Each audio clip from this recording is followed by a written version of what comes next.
क'क्राझार जिल्लानि सिङाव थानाय उल्थापानिनि आइबि बांलायाव मोनसे मोजां हाबाफारिनि गेजेरजों बनसुआ माहारियारि हाग्रामानि जिब-जुनार, बिफां-लाइफां आरो आबहावाखौ संरैखाथि होनांगौनि सायाव सांग्रांथि मेल खुंनाय जायो।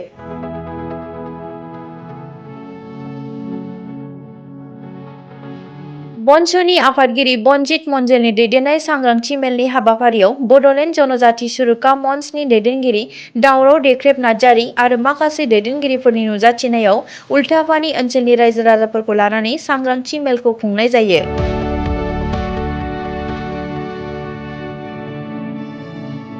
मख'नो गोनांदि बे हाबाफारियावनो बिटिसिनि सिखोना जोहोलाव माहारियारि पार्कखौ रैखाथि होनाय इभारग्रिन चेरिटेबल ट्रास्टनिफ्रायबो बाहागो लादों। बिथांमोनहा हाग्रा ओनसोलखौ रैखाथि होनायजों लोगोसे इभारग्रिन चेरिटेबल ट्रास्टखौ मदद होनो बिटिसि सरकारखौ खावलायदों।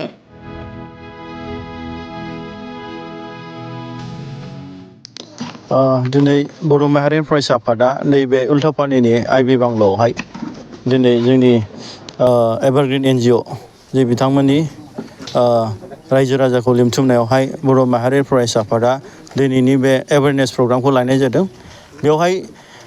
जोंहा दिनै वाइल्ड लाइफ जि जोंनि बे सिखना जोहोलाव wild life सेंक्सुवारि national park declare खालामबाय। दा बेवहाय जोंहा गोबां फिउचारनि थाखाय जोंहा खामानि मावनांगौ दङ। दा बेवहाय जोङो दिनै आइबि बांलायावहाय जोंनि बे ओनसोलनिनो गासैबो गावबुरा आरो एफआरसिनि मानगोनां प्रेसिडेन्ट सेक्रेटारि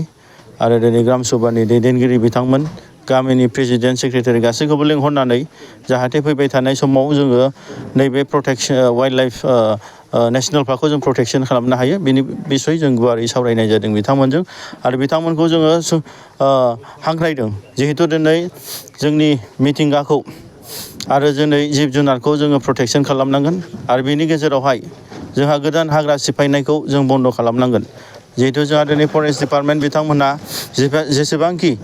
दायथ' लानानै दिनै होबथानो नाजाया मानो, दिनै रायजो राजाफ्रा दिनै सांग्रां नङाब्ला, दिनै डिपार्टमेन्टखौ हेफाजाब होआब्ला दिनै बेफोरबादि इलिगेल एनक्रचमेन्ट गोदान हादान सिफायनाय, दिनै बिफां लाइफां दानफायनाय, जिब जुनार बुथारनाय बेफोरनिफ्राय जोङो गोजान जानो हाया। गतिके जोङो दिनै बिथांमोनजों गुवारै सावरायनायनि गेजेरजों जों बिथांमोनखौ बुंदों जिहेथु जोंना नैबे हाग्रा ओनसोला सिखना जोहोलाव नेसनेल पार्क हिसाबै डिक्लेयार जाबाय भारत सरकारजों। दा बेवहाय जोङो दिनै बे ओनसोलनि रायजो राजा बिथांमोनखौ दे फैबाय थानाय समावहाय दे गोबां टुरिस्ट बिथांमोना फैगोन, गोबां जिब जुनार नायनो थाखाय, बिफां लाइफां नायनो थाखाय, दसे गावखौनो जिरायनो थाखाय बिथांमोना फैगोन। अब्ला दिनै मानगोनां रायजो राजा नोंथांमोना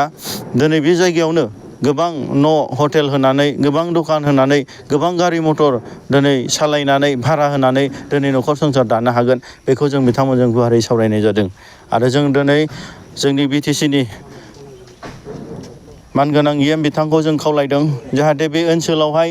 गोबां जिहेथु हाग्रा सिफायनाय, थांनाय 5 बोसोरनिफ्रायनो गोबां इलिगेलि दंफां दानफायनाय, जिब जुनार बुथारनाय, गोदान गोदान हादान सिफायनायखौ जों नुनो मोन्दों। जाहाथे एबारनि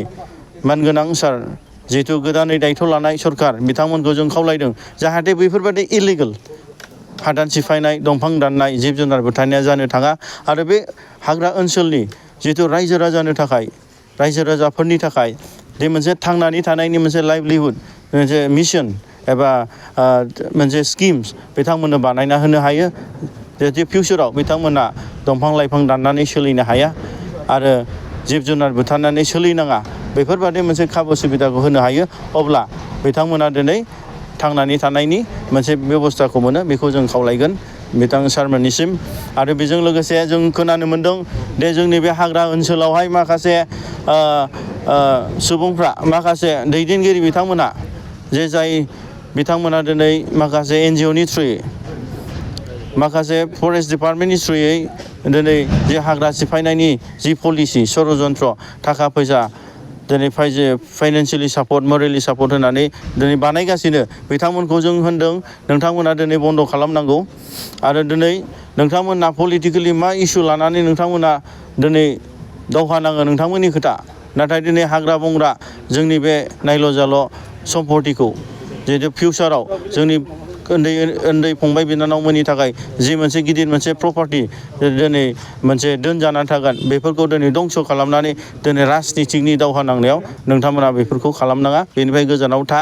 आरो आं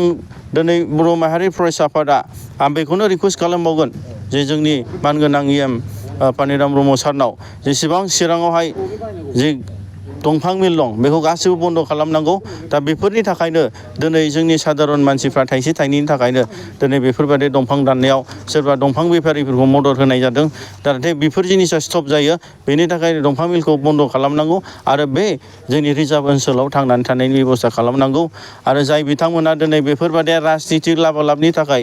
माखासे मानसिखौ दिनै दंफां दाननो हादान सिफायनो थाखाय थुलुंगा होबाय थादों बिथांमोनखौ आं बुंदों दे नोंथांमोना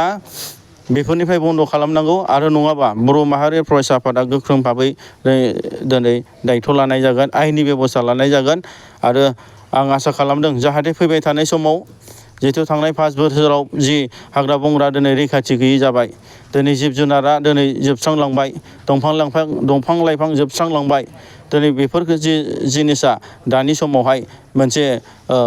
उदां जायो आरो मोनसे मोजां थासारियाव फैयो बेखौ आङो बुंनानै मानगोनां दानि BTC नि गोदान सरखार